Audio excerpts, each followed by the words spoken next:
ఇక రామ్ చరణ్ మిగతా విషయాలు మాట్లాడుతుంది. రామ్ గురించి మాట్లాడాల్సి వస్తే ఎవరికైనా ఏమనిపిస్తుందంటే బిడ్డ గురించి మాట్లాడుతుంటే ఆయుక్షీణం అంటారు.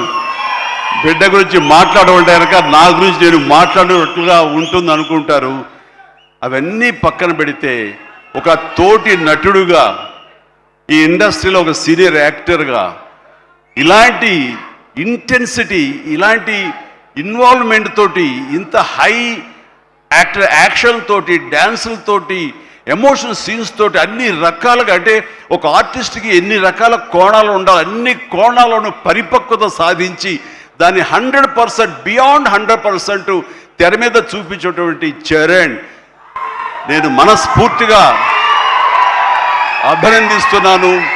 ఒక తండ్రిగా గర్వపడుతున్నాను.